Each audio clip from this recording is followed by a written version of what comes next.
Assalamualaikum warahmatullahi wabarakatuh. Selamat pagi Bapak Ibu rekan-rekan semua. Selamat bergabung dan selamat datang di acara webinar Introduction to Agis Pro. Salam kenal sebelumnya, saya Anggi yang menjadi host dan akan memandu seluruh rangkaian acara webinar ini sampai akhir acara. Ya, namun sebelumnya kami ingin mengucapkan terima kasih banyak kepada Bapak Ibu rekan-rekan semua yang sudah join di webinar kali ini. Sekali lagi selamat datang dan selamat bergabung untuk rekan-rekan yang sudah join ya. Sebelum acara webinar ini dimulai, saya, ingin memperkenalkan sedikit mengenai perusahaan kami.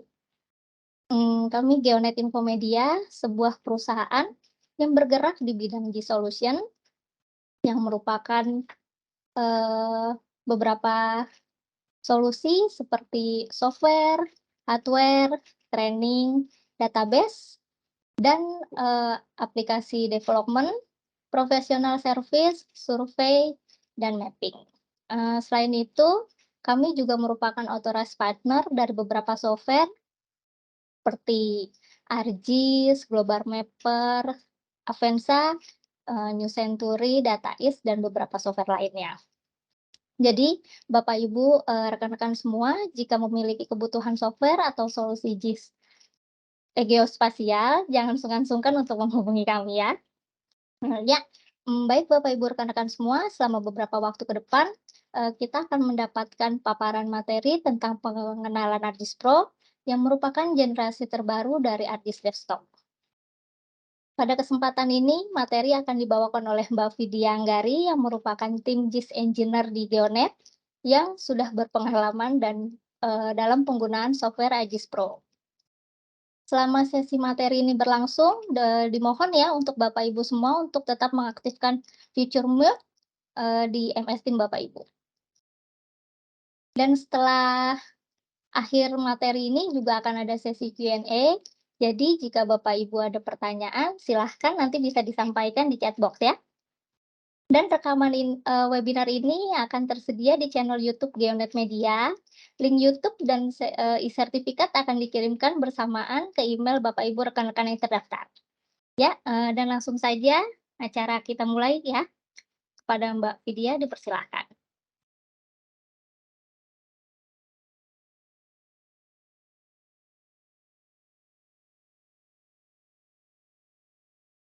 Baiklah, Mbak Anggi, terima kasih atas waktunya dan pembukaannya. Baik Bapak Ibu, perkenalkan saya Vidya Anggari Ayuning Tias. Di sini saya sebagai GIS Engineer dari PT Geonet Infomedia dan juga sekaligus pada hari ini adalah pembicara pada webinar kali ini. Jadi untuk tema kita pada webinar kali ini adalah, tentang pengenalan software ArcGIS Pro. Sehingga nantinya diharapkan melalui webinar ini bisa memberikan wawasan atau beberapa alasan tambahan sebagai pertimbangan Bapak Ibu untuk segera beralih beradaptasi dari ArcGIS Pro, maksud saya ArcGIS Desktop atau ArcMap ke software ArcGIS Pro. Dan adapun untuk agenda pembahasan materi webinar kali ini,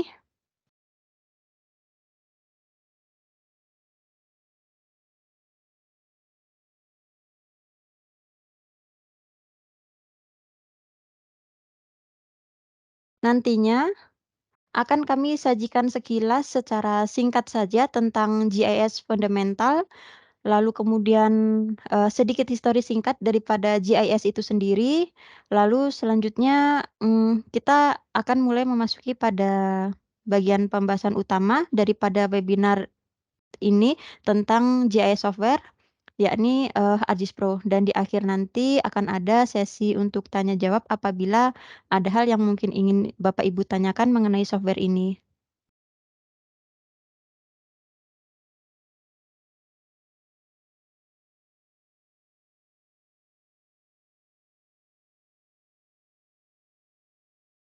Oke, langsung saja di sini, eee, tentu saja Bapak Ibu juga sudah tidak asing lagi ya dengan apa itu GIS. Jadi GIS ini sebenarnya dalam kehidupan kita sehari-hari pun, sebenarnya secara tidak langsung kita sudah mulai menggunakan fasilitas dari teknologi ini. Dan, tentunya ini sudah tidak lagi menjadi hal yang awam terdengar di telinga kita, khususnya dari kita yang memiliki latar belakang sebagai engineer yang bekerja di bidang infrastruktur, pembangunan, serta sumber daya alam. Di mana pastinya, kita sudah terbiasa dengan lingkup pekerjaan seperti collecting data lapangan, data-data spasial, dan juga mengorganisir data-data tersebut, melakukan analisis, processing, manipulation, serta membuat, model penyajian informasi yang, dapat merepresentasikan kondisi atau kenampakan di lapangan sesuai dengan keadaan dunia nyata yang telah disesuaikan dengan lingkup kebutuhan kita. Dan disinilah letak GIS tersebut. Ini adalah beberapa contoh pengaplikasian dalam kehidupan kita, baik secara sadar maupun tidak. Apa latar belakang kita, sebenarnya kita juga sudah memanfaatkan fungsi dari teknologi ini seperti halnya untuk edukasi, lalu kemudian ada navigasi, lalu kemudian, mitigasi, urban planning, ataupun juga utility management. Dan hingga kini, eee, GIS ini telah menjadi bagian dari smart business tools yang bisa memberikan manfaat dalam keefisienannya untuk operasional perusahaan. Nah, selain itu, ada juga beberapa keuntungan lainnya dari tujuan dalam penggunaan teknologi GIS ini. Beberapa di antaranya seperti kita bisa menghemat biaya pengeluaran serta meningkatkan efisiensi pekerjaan dan operasional, hingga kemudahan dalam memperoleh dan juga menganalisis informasi dari data itu sendiri. Intinya adalah kita dapat mengoptimalkan layanan terhadap kebutuhan akan data dan juga model data dengan cara yang lebih mudah, terjangkau, dengan biaya yang murah. Adapun dilihat dari definisi GIS itu sendiri, GIS, terbangun dalam sebuah sistem yang cukup kompleks namun tetap berbasis pada geografis. Sistem GIS ini, berbasis pada perintah untuk memanipulasi data, dan berikutnya, adalah beberapa bagian dari komponen Absolute GIS, di mana data pasti akan memiliki nilai spasial karena berbasis geografis. Kemudian setiap informasi spasial akan tersimpan sebagai atribut data, lalu kemudian, bisa kita kelola melalui sebuah platform yang dapat mengolah data spasial seperti ArcGIS Product. Sedangkan, untuk data spasial sendiri itu seperti apa? Nah, di sini untuk data spasial sendiri memiliki 2 tipe data, di antaranya adalah data bertipe vektor dan juga bertipe raster. Dalam hal vektor, data akan tergambarkan berupa poin, line, ataupun poligon. Adapun format datanya yang paling sering digunakan untuk data vektor ini berupa format shapefile ataupun fitur kelas pada sebuah file geodatabase. Lalu untuk, mendapatkan data vektor ini sendiri, kita biasanya memperoleh data tersebut dari hasil digitasi ataupun vektorisasi citra satelit ataupun data foto udara. Dan untuk citra yang saya sebutkan tadi, data tersebut tergolong ke dalam data raster, di mana data raster ini tersusun dalam struktur matriks piksel yang membentuk grid. Biasanya akan kita lihat sebagai data atau citra Lalu untuk format datanya sendiri yang paling sering kita gunakan itu adalah TIFF dan juga ECW.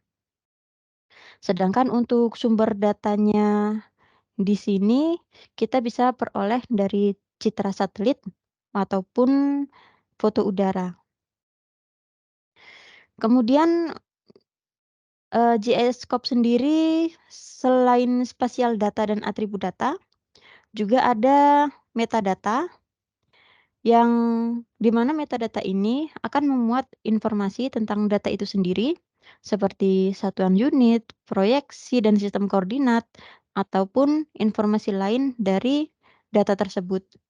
Kemudian, di balik semua hal tadi seperti atribut spasial ataupun metadata, juga ada lingkup seperti survei, input data, manajemen data, manipulation, query and analysis, hingga bagaimana cara kita menyajikan data-data tersebut di lapangan hasil pengukuran atau data spesial ini, agar bisa nampak lebih informatif.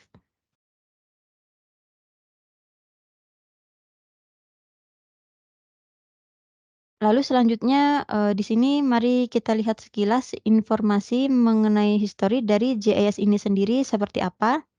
Jadi dalam 5 dekade terakhir, GIS ini telah berkembang dari yang awalnya merupakan sebuah konsep menjadi ilmu, di mana akhirnya GIS memberikan kita informasi dari data yang kita miliki untuk dapat mengungkap makna dan juga wawasan dari data itu sendiri.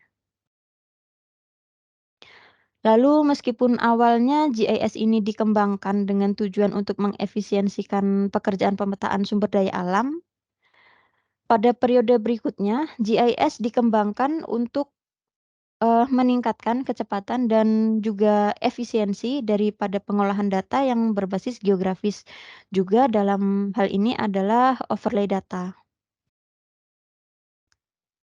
Dan juga ini adalah beberapa bidang keilmuan dan juga teknologi yang memegang peran penting sebagai awal tombak lahirnya GIS seperti geodesi and fotogrametri, remote sensing, studi military, geografik, hingga database management. Dan hari ini peta telah menjadi sebuah revolusi dari apa yang kita pikirkan tentang lokasi. Sehingga dengan perkembangan teknologi saat ini, GIS juga telah menghadirkan salah satunya inovasi GIS Mobile, yang mana tren mobile saat ini telah menjadi tren yang sangat diminati karena kemudahannya dalam mengakses apapun, kapanpun, dimanapun kita berada secara real time. Lalu untuk platform yang digunakan untuk mengelola data GIS sendiri ini seperti apa? Selanjutnya mari kita masuk pada inti pembahasan dalam webinar ini. Yang akan kami bawakan saat ini merupakan salah satu produk dari Esri yang saat ini juga sedang dalam tahap pengembangan.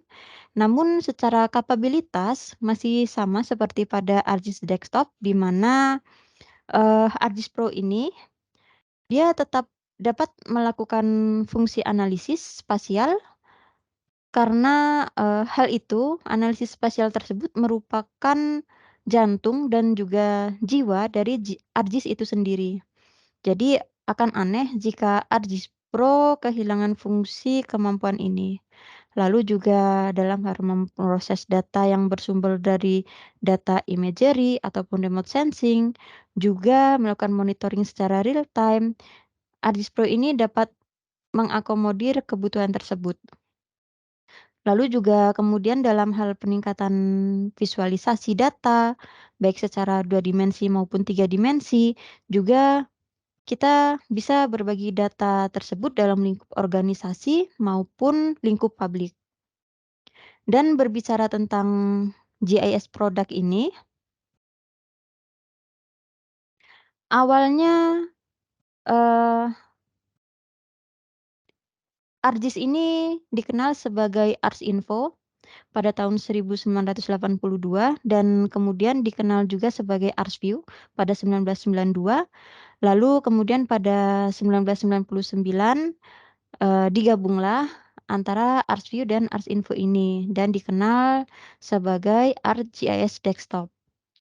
Jadi ArcGIS Desktop ini, eee, untuk versi 10 sekian-sekian sendiri yang seperti Bapak Ibu sering gunakan selama ini, itu terdiri dari beberapa software standalone seperti ArchMap, ArchScene, ArchGlobe, ArchCatalog, juga ArchAdministrator. Namun semua software tersebut meskipun bersifat standalone tetap berada dalam satu bundle software yang disebut ArcGIS Desktop. Dan untuk versi ArcGIS Desktop ini, yang saya maksud ini ArchMap dan kawan-kawan yang saya sebutkan tadi, itu untuk versi terakhirnya saat ini telah berada pada versi 10.82. Dan informasi ini pun juga sudah dirilis ya pada laman Esri website, bahwa Esri tidak akan lagi merilis untuk versi 10.9.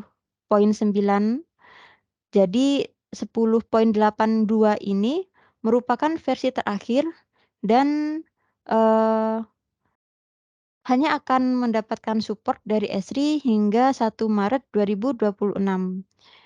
Jadi setelah 1 Maret 2026, semua support dari Esri tidak akan didukung lagi, kecuali apabila Bapak dan Ibu masih memiliki lisensi yang masih berjalan hingga akhir 2026. Dan untuk fokus pengembangan Esri saat ini, telah difokuskan pada pengembangan ArcGIS Pro, di mana ArcGIS Pro ini, mulai dirilisnya itu sejak 2015 dan hingga saat ini untuk versi terakhir sampai saat ini berada pada versi 3.1. Lalu juga informasi tambahan untuk Bapak Ibu, dalam beberapa minggu yang lalu, untuk patch 2 dari versi ini sudah mulai dirilis dan bisa Bapak Ibu update dengan mendownload updatean tersebut dari software ArcGIS Pro.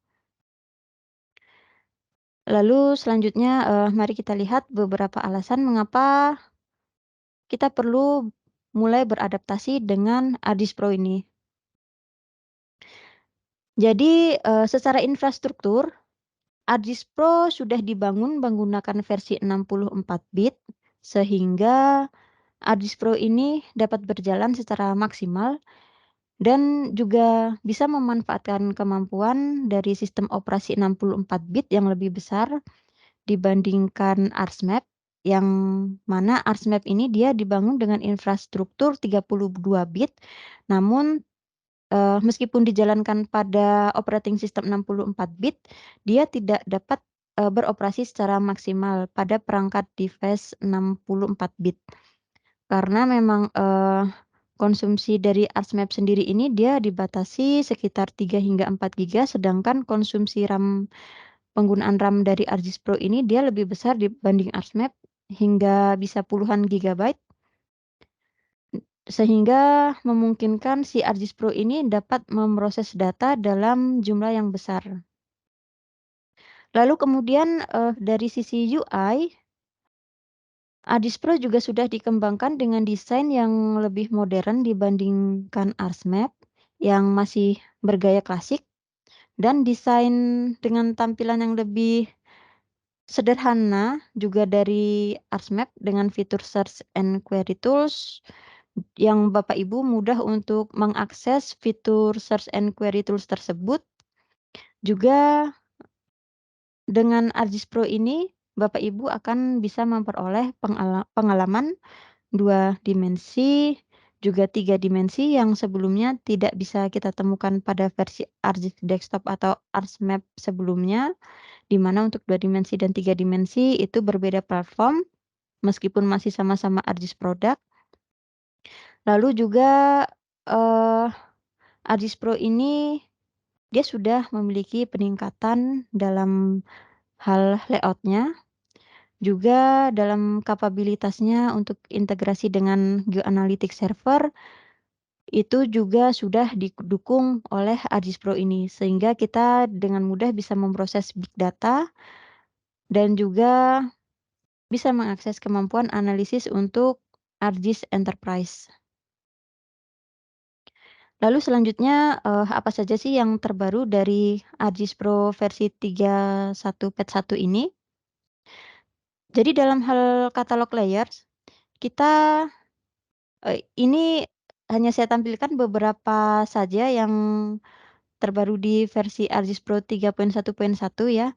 Jadi apabila Bapak Ibu nantinya ingin melihat lebih banyak lagi, Bapak Ibu bisa melihat pada laman Esri tentang What's New in ArcGIS Pro. Dan untuk katalog layer di sini kita bisa menggunakan katalog layer untuk visualisasi dan ekspor item-item sebagai kumpulan atau grup layer dari data yang sedang di Extend View saat ini. Lalu juga ada Time Enable Since Layers, di mana kita bisa memvisualisasikan data-data kita secara temporal untuk melihat perubahan di masa lalu hingga masa kini. Kemudian juga di ArcGIS Pro ini juga sudah didukung untuk automatic resizing of layout elements, di mana pada saat kita ingin mengubah size atau orientasi layout kita, kita tidak perlu lagi khawatir bahwa elemen-elemen yang sudah kita buat di ArcGIS Pro itu disesuaikan lagi tata letaknya. Karena di ArcGIS Pro ini kemampuan untuk layout-nya sudah ditingkatkan dalam hal resizing. Jadi setiap tata letak yang sudah kita bangun itu bisa secara otomatis melakukan resize dan juga reposition. Itu pun juga secara otomatis. Lalu juga di ArcGIS Pro juga sudah disediakan fitur chart di mana kita dapat memvisualisasikan bagian dari setiap hubungan data secara proporsional dengan membagi keseluruhan kategori yang akan direpresentasikan. Kemudian dalam fitur chart ini juga sudah tersedia fitur expression di mana kita bisa menggunakan arcade expression. Lalu selanjutnya contoh lain juga dari apa yang terbaru di versi 3.1.1 ini adalah model builder.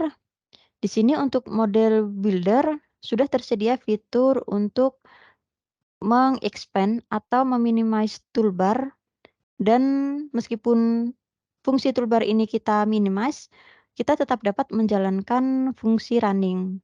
Lalu juga pada analysis and geoprocessing, di sini juga tersedia field list setting button untuk mengatur tampilan parameter dari si window analysis and geoprocessing ini. Juga kita bisa melakukan customize keyboard ataupun memberi perintah untuk menjalankan beberapa tools processing yang ada di ArcGIS Pro ataupun hanya sekedar untuk membuka tabel atribut. Nah, selanjutnya apakah nantinya ArcGIS Pro ini akan menggantikan ArcMap? Jadi, ya tentu saja seperti yang sudah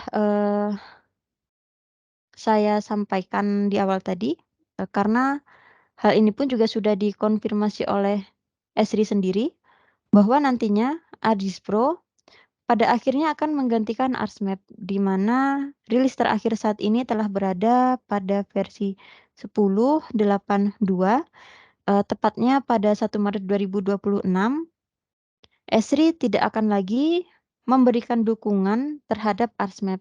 Namun, Esri juga masih akan memberikan dukungan dan pemeliharaan pada ArcMap Bapak Ibu selama masa aktif lisensi Bapak dan Ibu masih berlaku. Hal ini tentu saja juga berkaitan dengan fokus dari Esri sendiri untuk menjadikan si ArcGIS Pro ini sebagai GIS desktop terbaik di dunia. Dan secara jangka pendeknya, karena alasan ArcGIS Pro ini juga masih dalam tahap pengembangan ya, jadi Bapak Ibu dapat menjalankan platform ArcGIS Pro ini bersamaan dengan ArchMap dalam satu perangkat yang sama untuk saling melengkapi kebutuhan akan proses data selama device Bapak dan Ibu, memenuhi persyaratan untuk kedua software tersebut. Lalu selanjutnya untuk lisensi daripada ArcGIS Pro ini sendiri seperti apa? ArcGIS Pro ini dia memiliki 4 tipe lisensi, di antaranya adalah, single use, concurrent use, lisensi ArcGIS Enterprise atau portal, dan juga name use. Namun umumnya yang paling sering digunakan saat ini oleh kita itu adalah name use.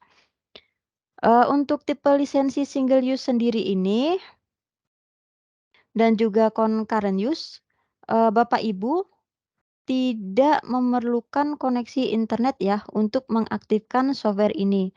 Karena lisensi single use ini sudah tertanamkan pada device, sedangkan untuk concurrent use ini dia sudah terpasang pada server organisasi. Jadi selama Bapak Ibu berada dalam jaringan organisasi, Bapak Ibu bisa memakai ArcGIS Pro tanpa melakukan aktivasi dengan cara memasukkan, akun username ataupun password portal.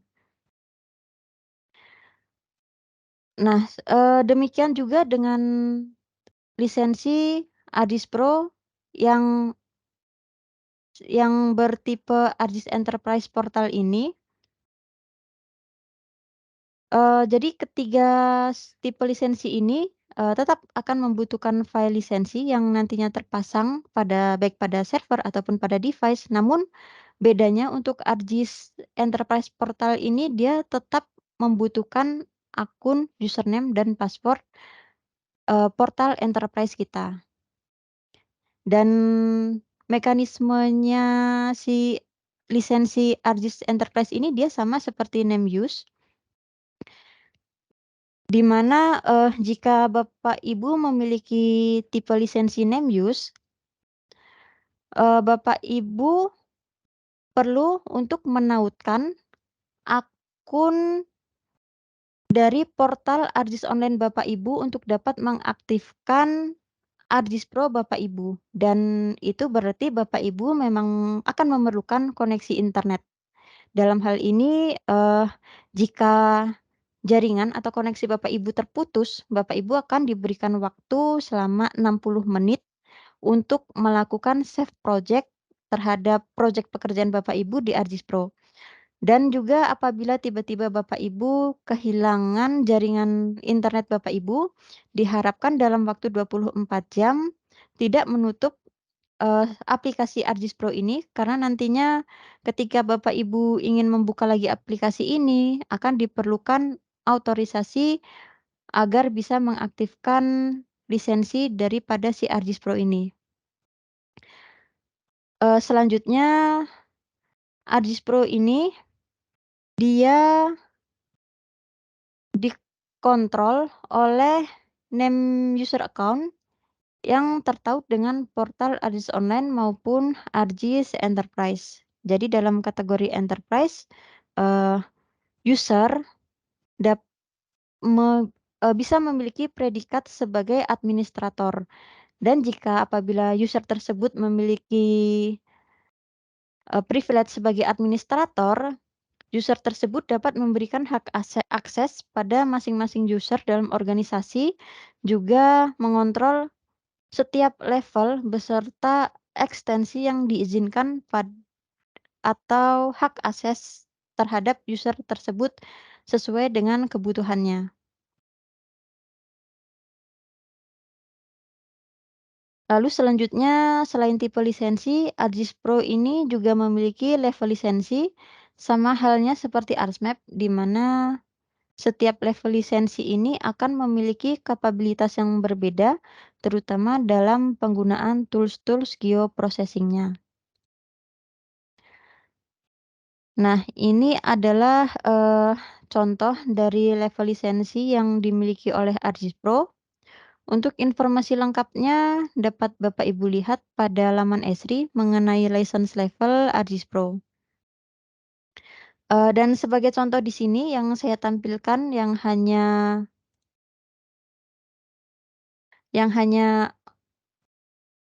memiliki satu centang hijau ini, itu artinya, untuk menggunakan tools ini memerlukan setidaknya lisensi standar atau advance.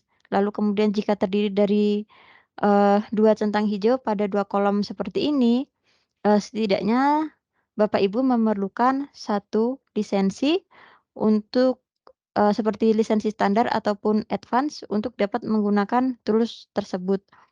Lalu apabila, Bapak Ibu melihat, simbol seperti checklist putih dalam lingkaran hijau seperti ini, itu artinya semua tools dalam toolbox merupakan require dan memerlukan lisensi yang ditunjukkan. Lalu ini adalah Fusion dari ArcGIS Desktop versi 10 sekian sekian atau bisa saya sebut mungkin dengan versi terakhir 10.8.2 yang dikembangkan ke ArcGIS Pro, di mana jika pada platform ArcGIS sebelumnya sifatnya antara data 2 dimensi dan juga 3 dimensi itu standalone, dia di ArcGIS Pro ini dia sudah bisa diakses hanya dalam satu platform. Selanjutnya, nah ini untuk mengakses ArcGIS Pro, Bapak Ibu memerlukan yang dinamakan username dan password dari ArcGIS Online apabila, tipe lisensi Bapak Ibu adalah name use. Jadi artinya tertaut dengan, portal ArcGIS Online. Dan ini, hanya sebagai contoh saja screenshot-an yang saya tampilkan ini adalah, screenshot-an daripada tipe lisensi name use tadi. Lalu ini, adalah sampel dari tampilan terbaru ArcGIS Pro saat ini pada versi 31 Pad 1. Di sini, eee, ini adalah bagian apabila Bapak Ibu ingin membuat project baru, seperti inilah tampilan UI yang terbaru saat ini. Lalu juga apabila Bapak Ibu ingin membuka project pekerjaan Bapak Ibu, di sini tersedia, pilihan untuk melihat dalam bentuk thumbnail seperti ini ataupun list. Juga dalam hal ini apabila Bapak Ibu ingin menggunakan template yang tidak disediakan yang terdiri dari map, katalog, globe, atau scenes, local scenes, Bapak Ibu bisa menggunakan, start without another template. Lalu selanjutnya, nah ini adalah gambaran dari sisi UI-nya. Jadi ArcGIS Pro ini dia didesain dengan komponen utama yaitu ribbon, fence, dan juga views. Untuk fungsi views sendiri ini masih sama seperti ArcMap sebagai wadah menampilkan data kita baik secara 2 dimensi ataupun 3 dimensi tergantung dengan jenis insert view yang kita panggil. Dan dalam hal ini juga, kita bisa membuat lebih dari satu view window. Kemudian perbedaan pada sisi UI dibandingkan dengan ArcMap. Nah, aplikasi ini dia sudah berbasis ribbon.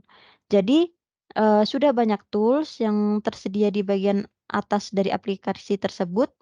Jika pada ArcMap biasanya kita sebut dengan toolbar.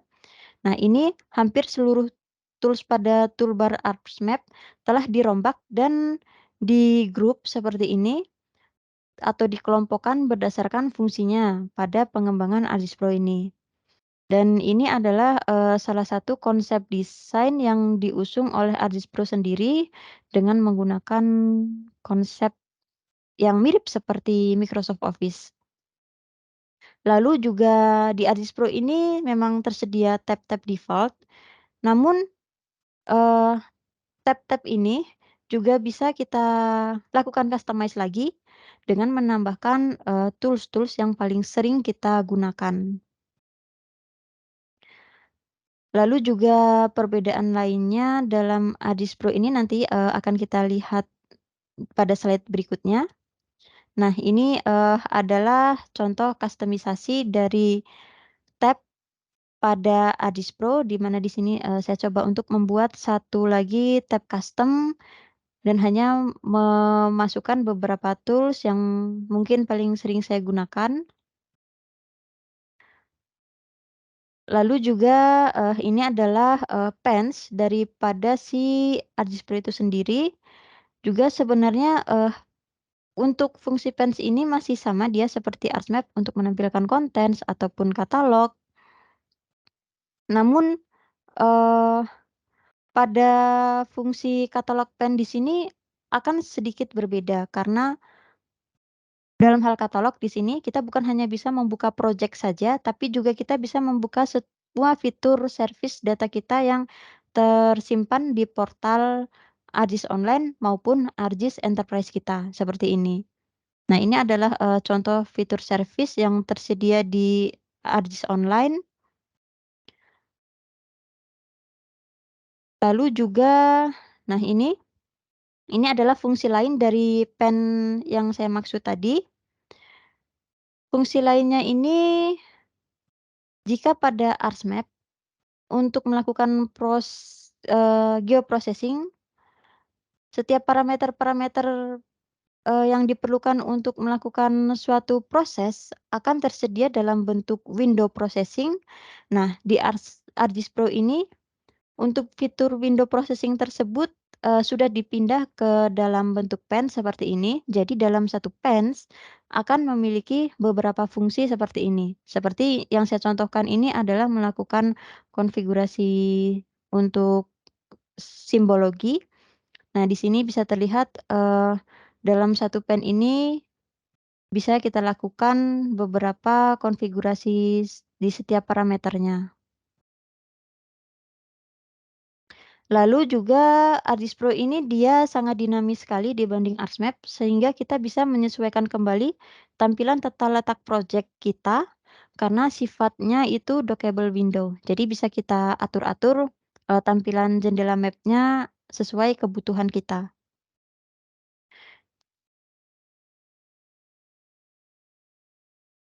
Lalu ini adalah, contoh video dari integrasi visualisasi data 2 dimensi dan juga 3 dimensi dalam satu platform ARJIS Pro. Nah, di sini juga tersedia yang namanya navigation button untuk membantu memudahkan eksplorasi dari segala, sisi rotasi untuk data 3 dimensi.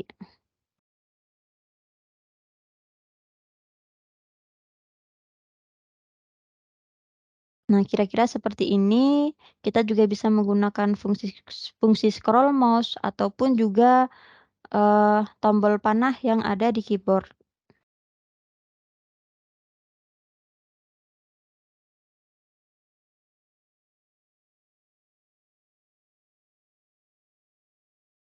Nah, lalu selanjutnya dalam satu bundle project baru yang kita buat di ARJIS Pro ini, nantinya akan memiliki 3 default output seperti home folder, default geodatabase, dan juga default toolbox. Pada project ini juga kita bisa menambahkan koneksi ke setiap folder pada device kita, juga koneksi ke database ataupun juga koneksi ke ARJI server. Dan secara otomatis pun juga semua koneksi ini akan terbawa. Namun jangan lupa untuk Bapak Ibu agar menyimpan project ini terlebih dahulu. Selain itu juga kita bisa membuka seluruh project pekerjaan kita di Artsmap yang formatnya MXD. Juga kita bisa memindahkan pekerjaan-pekerjaan kita di Artsmap ke ARJIS Pro dengan menggunakan fitur import pada tab insert. Baik itu file maps, scenes, file MXD, tools, ataupun model builder dan scripts. Lalu ini adalah, beberapa contoh analisis tools yang ada di ARJIS Pro. Lalu juga ada pembuatan model tools geoprocessing pada model builder, juga tersedia juga, Jupyter Notebook apabila Bapak Ibu ingin menggunakan sintaks ARSPI. Lalu kemudian, dalam hal fitur edit di ArcGIS Pro ini, sedikit berbeda daripada ArcMap, karena fitur edit pada ArcGIS Pro, dia akan selalu aktif dan tidak membutuhkan permission untuk mengaktifkan sesi edit ataupun memberhentikan sesi edit. Namun setiap proses editing akan, tetap memerlukan yang namanya saving data. Dan juga dalam hal edit ini untuk data fitur service, ArcGIS Pro, statusnya ini sudah read and edit, sedangkan jika pada ArcMap untuk fitur service ini dia terbatas dan statusnya hanya read only. Jadi jika kita ingin melakukan pengeditan data fitur service melalui ArcMap, kita perlu membuat salinan data lokal dari fitur service tersebut dan kemudian menyinkronkan kembali data yang sudah kita update tadi ke service, agar data-data yang di service itu juga ikut terupdate. Sedangkan pada ArcGIS Pro ini kita dapat langsung mengedit yang namanya fitur service dan juga akan langsung tersinkronisasi dengan database pada server. Selanjutnya dalam hal mapping and visualization, ArcGIS Pro ini kita dapat meningkatkan performa dan juga kualitas visual dari data. Kita bisa merepresentasikan data dengan lebih kreatif ataupun juga variatif. Selain itu juga kita bisa membuat multiple layout dalam satu project yang sama, juga custom simbol hingga, animasi seperti ini.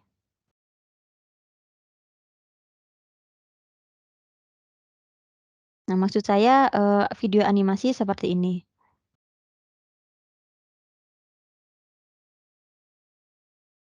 Selanjutnya, eee, selain beberapa hal tadi, kita juga bisa berbagi data langsung ke portal ArcGIS atau platform ArcGIS lainnya yang terhubung dengan ArcGIS Online maupun Enterprise. Kemudian beberapa hal lainnya yang juga bisa kita bagikan ke portal itu antara lain seperti maps ataupun layers pada layanan web. Juga kita bisa berbagi data dalam bentuk file yang sudah terkompresi sebagai package, lalu membagikannya ke dalam email, FTP, atau cloud antar kolega dalam grup, atau juga sesama organisasi melalui ARIS Online ataupun Enterprise. Ataupun apabila kita hanya sekedar ingin mengarsipkan pekerjaan tersebut dalam bentuk package. Juga kita bisa share web style simbologi ke dalam dictionary simbologi di, ArcGIS Online ataupun juga ArcGIS Enterprise jika Bapak Ibu menggunakan ArcGIS Enterprise.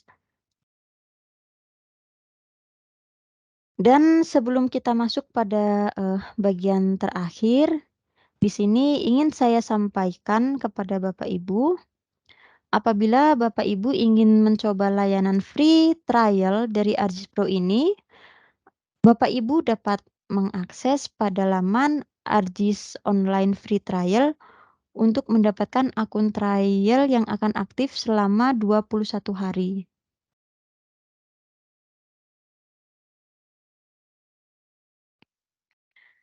Dan di sini kami, PT Geonet Infomedia selaku partner dari Esri menyediakan layanan untuk mendapatkan full license dari ArcGIS Product, termasuk juga salah satunya ArcGIS Pro ini. Namun untuk ketersediaan license yang kami sediakan di sini itu sifatnya organisasi dan bukan personal.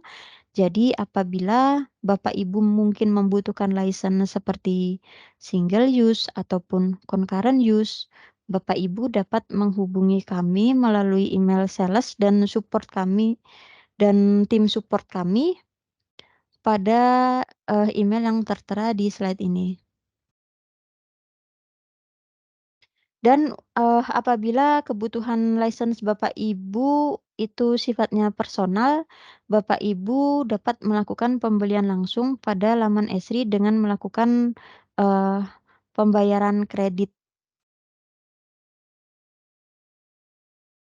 Nah, lalu selanjutnya mungkin akan saya tampilkan demo dari UI-nya Adis Pro.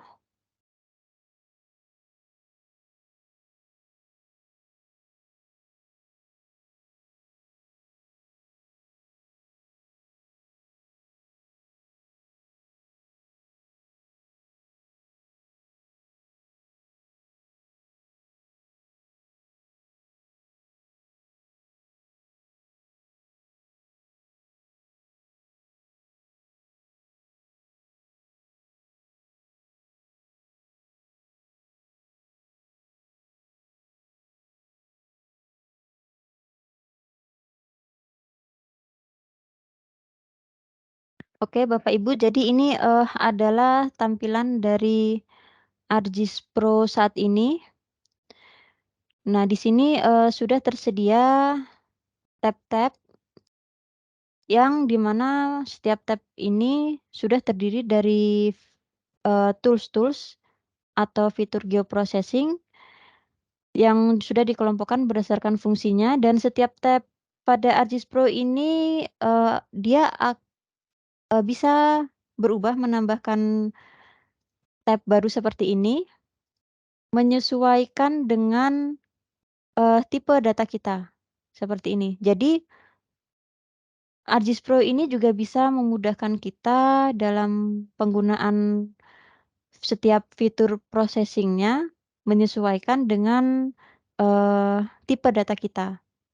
Lalu juga apabila Bapak Ibu mungkin ingin melakukan proses update terhadap software Bapak Ibu. Nah, di sini Bapak Ibu bisa melihat pada tab About. Nah, jika sudah muncul tombol download now seperti ini, berarti Bapak Ibu sudah dapat mengupdate versi dari ArcGIS Pro Bapak Ibu. Dan selanjutnya untuk proses instalasi dari update ini pun juga cukup mudah, hanya tinggal, next saja mengikuti setiap step-step yang ditujukan. Juga dalam hal integrasi terhadap data 2 dimensi maupun data 3 dimensi seperti ini. Nah, ini sudah dapat diakomodir kebutuhan ini melalui satu platform ArcGIS Pro ini saja. Jika pada ArcMap sebelumnya sifatnya 2 dimensi dan 3 dimensi ini dia stand alone, Bapak Ibu bisa, eee, menggunakan ArcGIS Pro agar tidak, terlalu banyak platform aplikasi ArcGIS. Lalu juga di sini untuk window di ArcGIS Pro ini dia sifatnya dockable window, jadi bisa Bapak Ibu sesuaikan tergantung kebutuhan. Apabila mungkin Bapak Ibu ingin tampilan map yang lebih luas dan lebih besar lagi untuk menampilkan keseluruhan data, bisa Bapak Ibu expand seperti ini. Ini pun juga bisa Bapak Ibu expand untuk bagian toolbar-nya. Oke, mungkin itu saja untuk demonya. Selanjutnya akan saya lanjutkan kembali.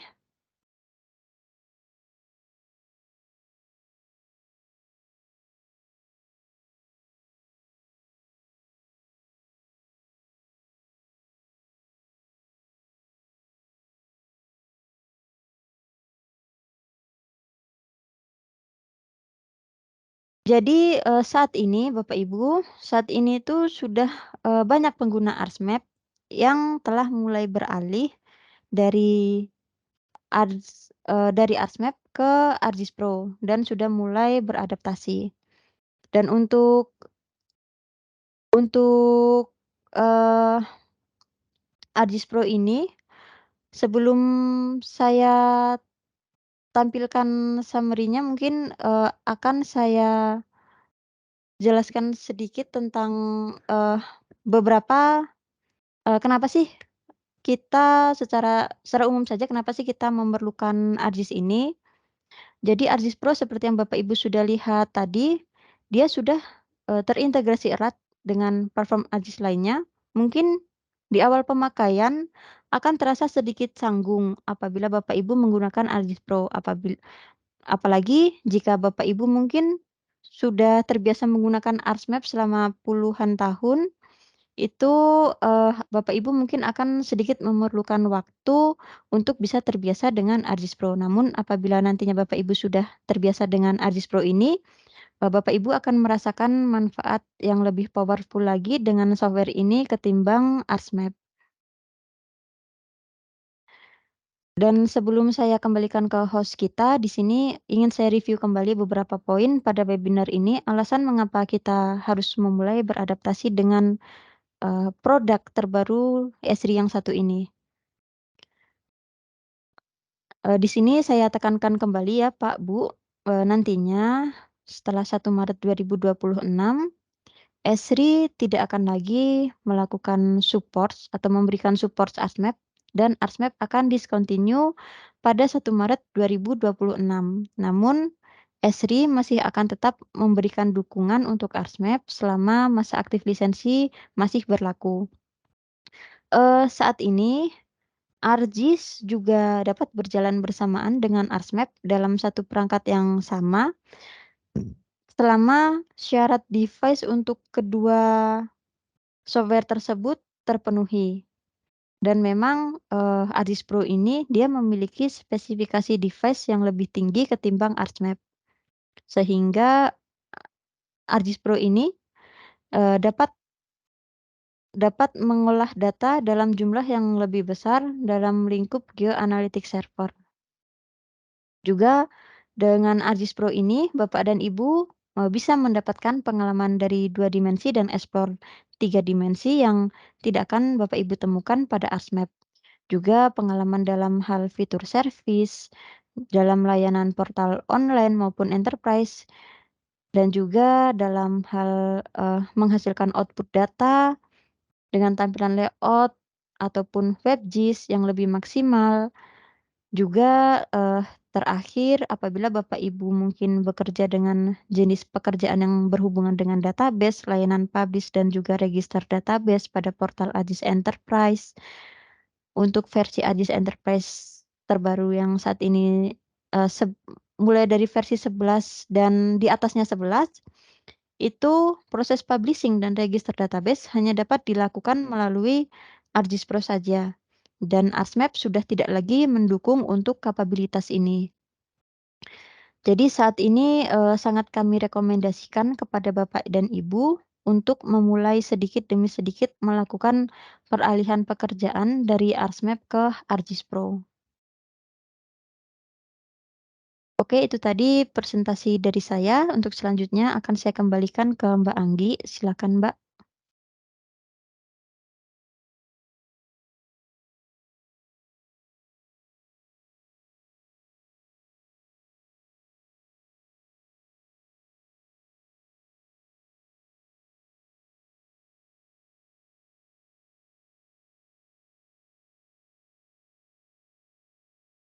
Iya, baik. Terima kasih kepada Mbak Vidya untuk pemaparan tentang pengenalan ARGIS Pro-nya. Sekarang kita masuk ke sesi Q&A. Pertanyaan dapat disampaikan melalui chat box. Nanti akan dibacakan satu persatu ya. Silakan Bapak Ibu semuanya kalau ada yang mau bertanya.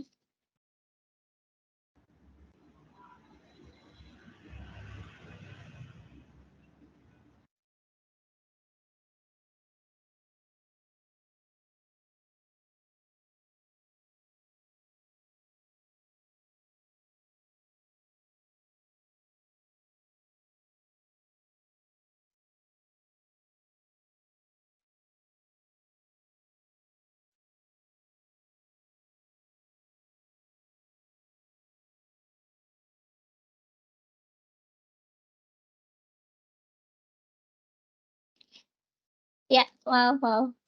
Ya, ini ada pertanyaan dari Bapak Nurdin. Apakah username ARGIS Online versi trial dapat digunakan di aplikasi yang terintegrasi dengan ARGIS seperti aplikasi survei 123 dan lain-lain? Ya, Mbak Vidya. Baik, Pak Nurdin, terima kasih atas pertanyaannya. Jadi, berdasarkan pengalaman saya sebelumnya saat mencoba menggunakan versi akun trial ini, itu bisa dapat digunakan, Pak, untuk me untuk agar kita bisa menggunakan aplikasi seperti Survei 123 ataupun ArcGIS Collector, kita bisa menggunakan akun ArcGIS Trial ini. Dan untuk, versi trial ya, ini hanya akan bisa digunakan selama 21 hari, seperti itu. Ya, gimana Bapak Nurdin? Mudah-mudahan terjawab ya. Ada lagi kira-kira yang mau nanya?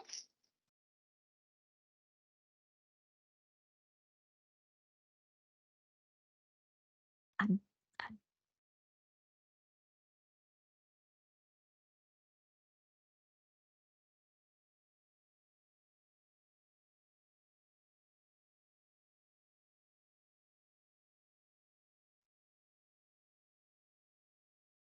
Ya, boleh loh kalau mau nanya. Nggak usah malu-malu.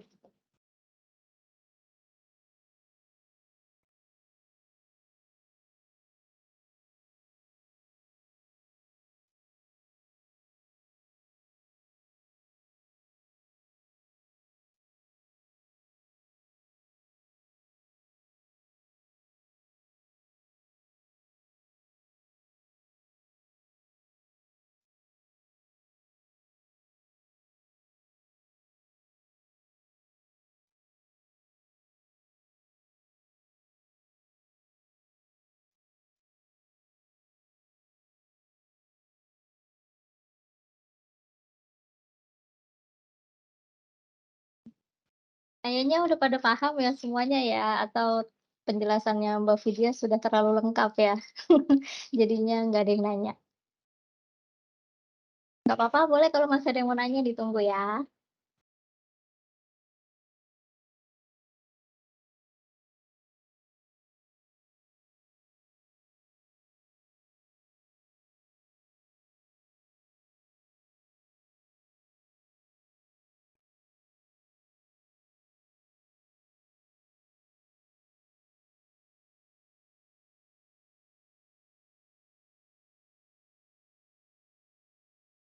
Ya, ini ada dari Mbak Anggun. Apakah ArcGIS Pro dapat memproses data raster dengan format ECW? Karena setahu saya dari ArcGIS Desktop diperlukan extension lagi untuk membuka data raster dengan format ECW. Terima kasih. Ya, Mbak Vidya.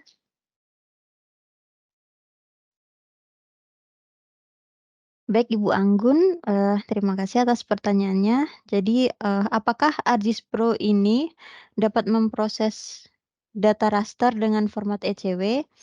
Nah, untuk pemrosesan data raster ini seperti composite band seperti itu.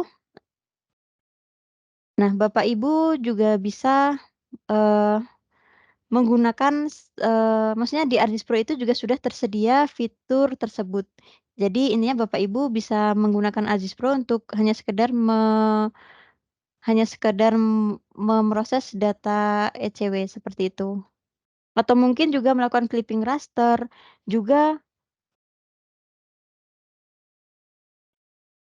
juga apabila Bapak Ibu mungkin memiliki kebutuhan untuk raster analisis seperti pengolahan pengolahan NDVI atau NBR.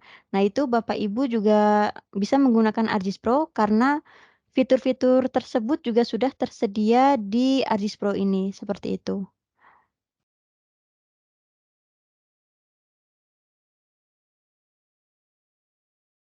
Ya, semoga menjawab ya, Mbak Anggun. Ini ada lagi dari Bapak Rizky. Untuk ArcGIS Pro sorry, untuk ArcGIS Pro apabila ingin memasukkan data Excel, apakah bentuknya bisa langsung ELXX atau diubah jadi XLS dulu? Terima kasih. Baik Pak Rizky, terima kasih juga untuk pertanyaannya ini. Apakah ArcGIS Pro Jika ingin memasukkan data Excel perlu dirubah format dari Excel SS menjadi XLS. Nah, dalam hal ini untuk beberapa perangkat ya Pak, sepengalaman saya itu ada yang tidak perlu dan juga ada yang perlu. Karena pada dasarnya untuk membuka file tabel seperti Excel, itu dia berhubungan dengan database Microsoft. Jadi tergantung dengan tipe database Microsoft yang Bapak install pada perangkat Bapak, seperti itu. Apabila, kalau tidak salah kemarin, database Office saya itu harus 2010 dulu, Pak. Jadi, karena database Office saya itu 2010 ya, jadi saya tidak perlu lagi, mengubah format data Excel saya, jadi bisa langsung dibuka seperti itu. Jadi itu memang lebih tepatnya berhubungan dengan database Office yang terinstal pada perangkat.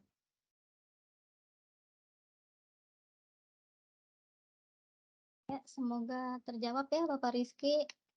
Ya ini, Mbak Anggun ya, terima kasih. Ada lagi dari Ibu Ayu ya. Waktu menampilkan data 2 dimensi pada ArcGIS Pro, apakah bisa menambahkan data foto, misal foto jalan, gedung, atau lainnya? Jadi ketika kita klik suatu poin, muncul data foto. Oke, baik, terima kasih Bu Ayu atas pertanyaannya. Jadi, di ArcGIS Pro ini kita juga bisa menambahkan data foto seperti jalan, jembatan, gedung, atau data-data toponimi lainnya, seperti mungkin juga file-file tambahan seperti file PDF dan juga Excel ke dalam, tipe-tipe data spasial kita di ArcGIS Pro. Jadi begitu mungkin Ibu mengklik data spasial tersebut, akan langsung muncul sebuah pop-up yang juga bisa menampilkan data fotonya, juga bisa, menampilkan juga beserta file Excel ataupun PDF yang Ibu, attach ke dalam data spasial tersebut, seperti itu.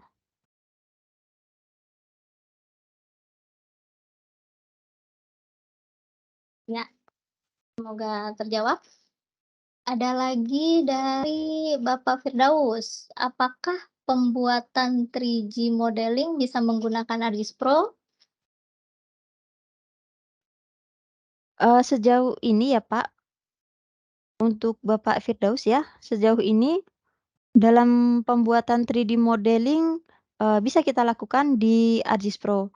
Jadi, dalam membangun data 3D modeling di ArcGIS Pro itu juga sudah tersedia fitur, data dengan format multi-patch, di mana Bapak bisa membangun sebuah data 3 dimensi dengan menggunakan, eee map yang sifatnya menampilkan data 3 dimensi seperti local scene ataupun mungkin juga globe scene, seperti itu.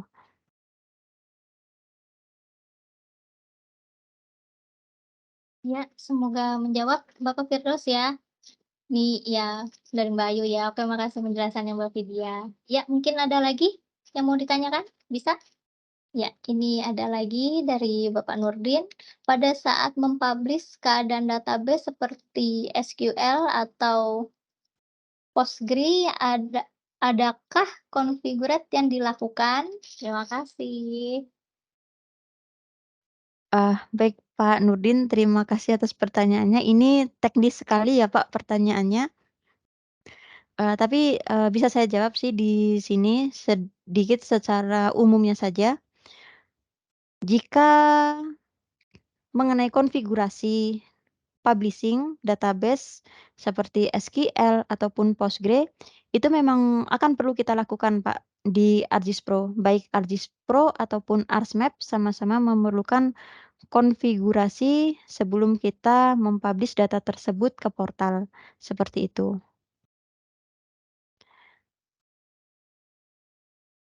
Ya, terima kasih ya. Semoga menjawab Bapak Nurdin. Ada lagi yang ingin bertanya? Oke, terima kasih penjelasannya. Ya, boleh ditunggu lagi ya kalau ada yang mau nanya.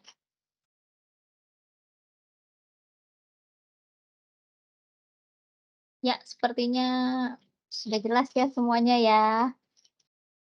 Eee, Boleh ditutup jadi ya ini untuk Q&A-nya. Sekali lagi terima kasih untuk Mbak Vidya selaku pemateri pada webinar hari ini. Terima kasih juga kepada Bapak, Ibu, rekan-rekan semua yang sudah join. Saya ingatkan kembali untuk rekaman webinar ini akan tersedia di YouTube Geonet Media, yang linknya nanti akan dikirimkan, ke email rekan-rekan sekalian bersama dengan e-sertifikat webinar ini.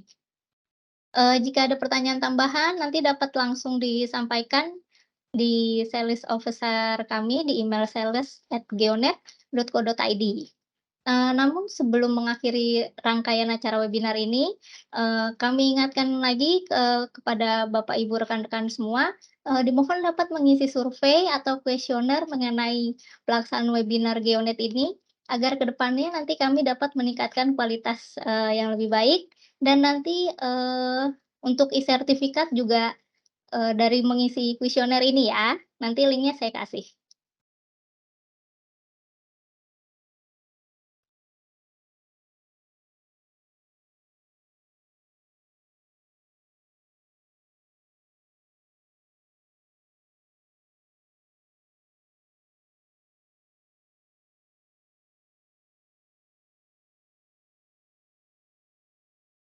Ya, untuk linknya sudah ada di chat box ya, bisa langsung diisi, kami kasih waktu 2 sampai 3 menit ya.